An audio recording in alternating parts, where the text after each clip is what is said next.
హైదరాబాద్ లో ఉచిత కన్సల్టేషన్ మరియు స్క్రీనింగ్ కొరకు ఎవిస్ హాస్పిటల్స్ ని సంప్రదించండి. నమస్కారం ప్రియా చౌదరి గారు. నమస్తే అమ్మా. అనుమానం వస్తే దాన్ని ఎలా క్లియర్ చేయాలండి అసలు? ఎవరికి? అది వైఫ్ అండ్ హస్బెండ్ అయినా సరే, పార్ట్నర్స్ మధ్య అయినా సరే, లేదంటే కొలీగ్స్ మధ్య అయినా సరే, యూనివర్సల్గా మాట వైఫ్ అండ్ హస్బెండ్లోనే క్లియర్ చేద్దాం. ఎందుకంటే వైఫ్కా హస్బెండ్కా మళ్ళీ అక్కడే తేడాలు ఉన్నాయి. వైఫ్కి అనుమానం వస్తే ఎలా క్లియర్ చేయాలి?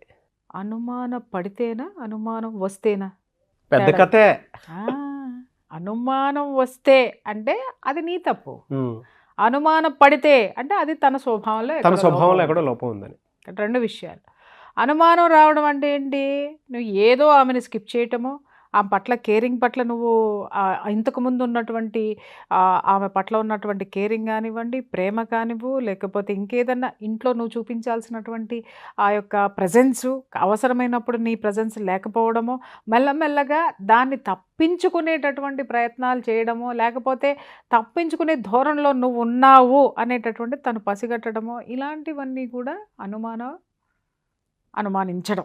అవును, నువ్వు క్రియేట్ చేసింది అనుమానించడం. అనుమానపడ్డము అనంటే నేను అందంగా లేను, అమ్మాయితో ఎవరితోటో మాట్లాడుతున్నాడు, అమ్మాయితో ఏమన్నా ఉందా, వీడు సెల్ ఫోన్ చెక్ చేద్దాం. లేదు, ఏదన్నా ఒక ఫోన్ వచ్చింది అనంటే నవ్వుకుంటూ మాట్లాడుతున్నాడు, బాల్కనీలో తిరుగుతూ. ఎక్కడో వంటగదిలో నుంచి చూసింది, అమ్మమ్మో ఏంటో నవ్వుకుంటూ మాట్లాడేస్తున్నాడు, మా ఆయన ఇంతకుముందు ఎప్పుడు నవ్వుకుంటూ మాట్లాడలేదు, ఇంత ఆనందంగా చూడలేదు, ఎవరన్నా వచ్చారా జీవితంలో? లేదు. ఇంకెక్కడన్నా తలుపేసుకుని మాట్లాడావు అనంటే ఎవరితో మాట్లాడుతున్నాడా? అత్తగారితో మాట్లాడుతున్నాడా? ఆడబిడ్డతో మాట్లాడుతున్నాడా? నా మీద ఏమైనా చాడీలు చెప్తున్నాడా? ఎందుకు అనంటే ఆ సిచ్యుయేషన్, ఆ ఇన్సెక్యూర్ ఫీలింగ్ తనలో ఏమన్నా ఉందా? ఏది ఆ ఇన్సెక్యూర్ ఫీలింగ్ తన పట్ల తనకి కానీ, తన కుటుంబం పట్ల కానీ, తన మీద మీరు తీసుకునేటటువంటి కేరింగ్ పట్ల కానీ ఒక ఇన్సెక్యూర్ ఫీలింగ్ అనేది తను ఫీల్ అయితే కనుక, అంటే తన తత్వం అది అయి ఉంటే కనుక ఈ యొక్క ప్రమాదాలు అనేటివి ఉంటాయి. ఇక్కడ ఏంటంటే తేడా తెలుసుకోండి. ఫస్ట్ అనుమానిస్తుందా, అనుమాన పడుతుందా? అనుమానిస్తుంది అనంటే ఖచ్చితంగా మీ చర్యలను ఒకసారి మీరు సెల్ఫ్ అనలైజేషన్ చేసుకోవాల్సినటువంటి అవసరం ఉంది. తనకి టైం ఇవ్వట్లేదా? కూర్చోబెట్టి అడగండి. కూర్చోబెట్టి ఏం అడగాలి? ఎందుకమ్మా ఇంతకుముందు నీ ప్రవర్తన లేదా? ఎందుకు నువ్వు తరచి ఎందుకు ప్రశ్నిస్తున్నావు? లేదా తరచి ఎందుకు ఈ మాటలు మాట్లాడుతున్నావు? ఇంతకుముందు మన దాంపత్యంలో ఇప్పటి వరకు చూడలేదు ఇలాంటి క్వశ్చన్స్ అన్ని, ఎందుకు వేస్తున్నావు అని కూర్చోబెట్టి మాట్లాడండి.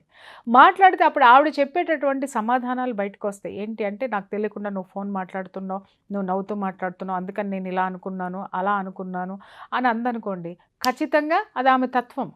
అలా కాకుండా నువ్వు అది చేసావు, నేను చూశాను, ఓకే, నువ్వు ఇది మాట్లాడావు, నేను విన్నాను అన్నప్పుడు అలర్ట్ అయిపోండి. అలర్ట్ అయిపోయి ఆమెను ఎక్కడ కష్టపెడుతున్నారో, లేదా అది ఆమె పొరపాటుగా అర్థం చేసుకొని అనుమానించిందేమో దానికి క్లారిటీ ఇవ్వండి. ఓసే పిచ్చిదాన్ని, ఏం లేదే బాబు, గర్ల్ ఫ్రెండ్ కాదు, పాడు కాదు, ఆఫీస్లో ఉన్న మనిషి, ఇదిగో చూడు, దీనికి ఇదిగో ఏమి ఇచ్చాను, నువ్వు పొరపాటుగా అర్థం చేసుకున్నట్టున్నావు అనేసి ఓపెన్ చేసి ఆ మెసేజ్లన్నిటికీ ఓపెన్ చేసి క్లారిటీ ఇవ్వండి. పిచ్చ మెసేజ్లు అయితే చెప్పు తీసుకుని కూడద్ది, లేకపోతే అట్లగడ్డ పెట్టి వాతలు పెడుతుంది.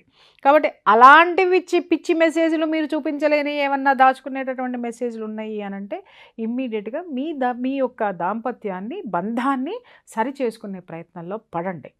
అర్థమైందా? రెండు తేడాలు ఉన్నాయి అక్కడ. అనుమాన పడటము, అనుమానించడము, రెండిట్లో ఏదో చేసుకొని మీ ప్రవర్తనలో లోపమా, లేదా ఆమె ప్రవర్తనలలో లోపమా? ఆమెకు అనుమానించేటటువంటి గుణం ఉంది, లేదా ఆమెకు ఇంకొకటి ఉంది, ఆమెను ఏ విధంగా సరిచేయాలి? మీరు కొంచెం ఎక్కువ కేర్ ఆమె మీద చూసి, అవి క్లారిటీలు ఇచ్చి, ఆమెకు ఒక ధైర్యాన్ని ఇచ్చి, ఆవిడకు ఒక నమ్మకాన్ని క్రియేట్ చేయడం అనేటటువంటిది ఒక పద్ధతి. లేదు అనంటే, లేదు ఎక్స్ట్రీమ్ వెళ్ళిపోయింది అనుకుందాం, అన్ని ఎక్స్ట్రీమ్ వెళ్ళిపోయింది అనంటే దానికి సంబంధించినటువంటి treatment, medication and ultimate treatment is meditation. ఇవి రెండు కూడా ఆమెకి ఇవ్వాల్సినటువంటి అవసరం ఉంది. ఇవాళ ఏమవుతుందంటే నాగరాజు, ఈ బిజీ ప్రపంచంలో ఈ సెల్ ఫోన్ అనేటటువంటిది జీవితంలో చాలా అలజడులు రేపుతుంది, లేనిపోనివి క్రియేట్ చేస్తుంది, ఉన్న వాటిల్ని చెరిపేస్తుంది. ఏంటి ఉన్న వాటిల్ని చెరిపేస్తుంది అంటే బంధాలను చెరిపేస్తుంది. లేనివేమి క్రియేట్ చేస్తుంది అనంటే అనుమానాలని క్రియేట్ చేస్తుంది, అభద్రతా భావాన్ని క్రియేట్ చేస్తుంది. కాబట్టి ఇంట్లో మనం ఎప్పుడు కూడా గుర్తుంచుకోవాల్సింది ఏంటంటే, ఒక భర్తగా నువ్వు once step in to the house, office నుంచి వచ్చినప్పుడు నేను చాలాసార్లు చెప్పాను ఈ విషయాన్ని, చెప్పులతో పాటు మీ వ్యవహారాలన్నీ బయట వదిలేయండి, సెల్ ఫోన్తో సహా. ఓకే, మరీ ఇంపార్టెంట్ సెల్ ఫోన్ ఏమన్నా ఉంటే నీ బంధువులు కానీ మీ మిసెస్ ఫోన్కి చేస్తారు కదా, లేదు ఆఫీస్లో ఏదన్నా గొడవలు, ఇంట్లో గొడవలు జరుగుతున్నప్పుడు మీ సెల్ ఫోన్ స్విచ్ ఆఫ్లో పెట్టుకొని కూర్చోండి. లేదు ఆఫీస్ ఫోన్ కాల్స్ మీకు వస్తాయి అనుకున్నప్పుడు ఎక్స్పెషల్లీ ఆ ఆఫీస్ ఫోన్ కాల్స్కి సంబంధించిన నంబర్ మీ దగ్గర పెట్టుకోండి. మిగిలినవన్నీ కట్ చేయటం అనేది చేయండి. ఎప్పుడే నాగరాజు ఒక్క విషయం నేను చెప్తున్నాను ఏంటంటే, ఎప్పుడూ కూడా మనల్ని మనం సరిదిద్దుకుంటూ ఎదుటి వాళ్ళని కూడా మనం దిద్దుకుంటూ ముందుకు పోవాల్సినటువంటి అవసరం అయితే ఉంది. నువ్వా నేనా అని చెప్పేసి అని కొట్లాడుకుంటూ పోతే ఆ బంధం విచ్ఛిన్నమయ్యేటటువంటి అవకాశం ఉంటుంది. కాబట్టి ఇక్కడ ఆడవాళ్ళు కూడా తెలుసుకోవాల్సింది ఏంటి అని అంటే, అనవసరంగా అనుమానిస్తూ జీవితాలని నాశనం చేసుకుంటున్నారేమో ఒకసారి గమనించండి. లేదు మీ భర్త పొరపాటున తప్పు చేసేటటువంటి అవకాశం ఉండి ఆ తప్పు మీ యొక్క కుటుంబం పట్ల కానివ్వండి, తన వ్యక్తిగత జీవితంలో కానీ వెళ్తున్నారు అనంటే అది చాలా సున్నితమైనటువంటి సమస్య.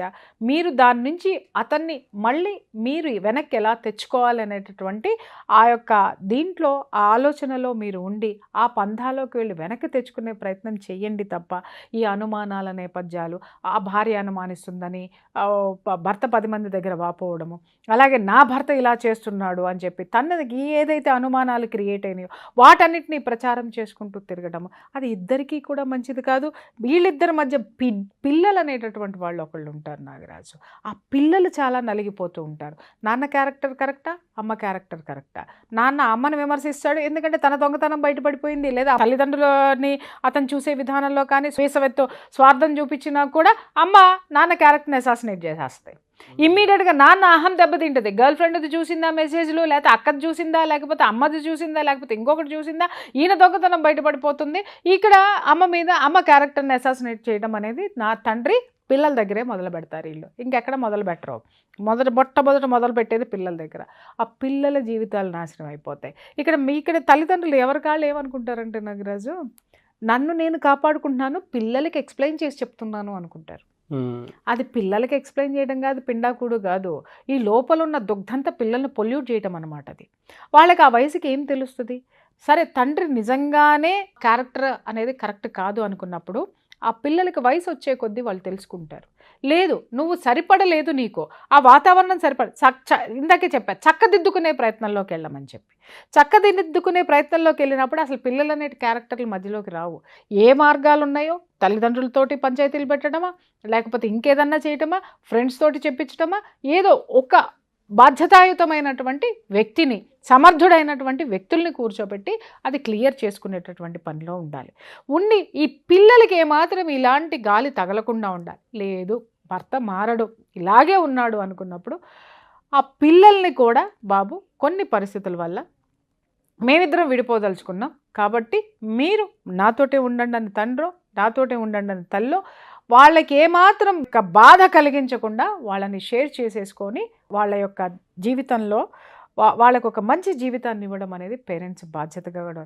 మర్చిపోతున్నది ఏంటంటే నాగరాజు, అందరూ నేను అనేసి భర్త మగాణ్ణి అని భర్త అనుకుంటాడు, నేను కుక్క చాకరీ చేస్తున్నాను, నేను ఆడదాన్ని, నేను మనిషిని కాదా అనేటటువంటి ఈగోలో ఆడదే.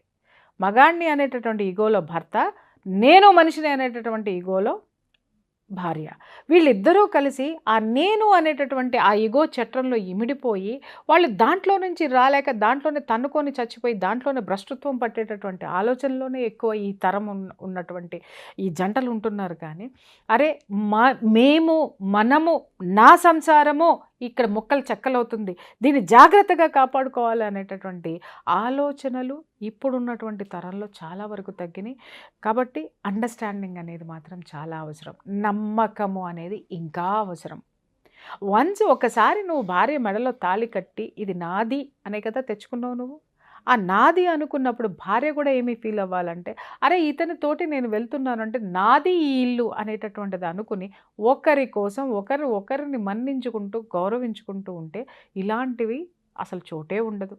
ఎక్కడొస్తుంది ఇదంతా అనంటే, ఇవాళ ఇందాక ఒక ఎపిసోడ్లో మనం చాలాసార్లు అంటాం కాలం మారిపోయింది కదా మేడం, కాలం మారిపోయింది కదా మనం. అరే పిచ్చోడ, కాలం మారలేదు.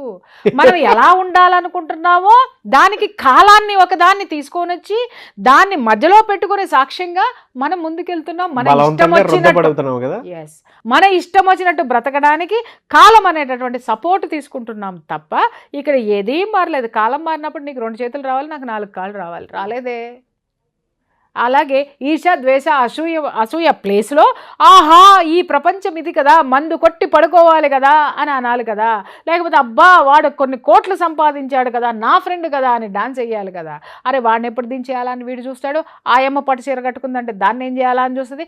అరే నిన్నగాక మొన్న వచ్చింది, నేను మొదటి నుంచి టీవీలో వీడియోలు చేస్తున్నాను, దీనమ్మ జీవితం ఎవ్వడు నన్ను దేకలేదు, నాకు ఇంత రాలేదు పాపులారిటీ, దీనికి ఇవాళ ఇది వచ్చిందని ఫోన్ చేసినా కూడా పలకకుండా సంవత్సరాల తరబడి ఫ్రెండ్షిప్లు ఉన్నాళ్ళు కూడా ఏ విధమైనటువంటి మొహం చాటేసేటటువంటి వ్యక్తులు ఉన్నటువంటి ఈ ప్రపంచంలో మరి ఇవన్నీ కూడా మారాలిగా. ప్రపంచం మారినప్పుడు మనిషిలానే ఉన్నాడు, మనిషిలో ఉన్నటువంటి ఈర్ష్య, అసూయ, ద్వేషాలు అలాగే ఉన్నాయి. వాటి క్వాంటిటీని పెంచుకుంటూ క్వాలిటీ లేని జీవితాన్ని గడుపుకుంటూ దానికి కాలం అనేటటువంటి పేరు, మారిపోయింది అనేటటువంటి పేరు ఎందుకు పెడతావయ్యా? కాబట్టి అనుమానపడుతున్న బాధ్యత నీదే. కాబట్టి ఏ బాధ్యత అనుమానిస్తుంది అంటే నిన్ను నువ్వు నీ దగ్గర తప్పుంటే కరెక్ట్ చేసుకో. అనుమాన పడుతుంది అని చెప్పేసి అని అనుకున్నావా, ఆమెను కరెక్ట్ చేసేటటువంటి బాధ్యత కూడా నీదే. ఎందుకంటే యు ఆర్ ద హస్బెండ్.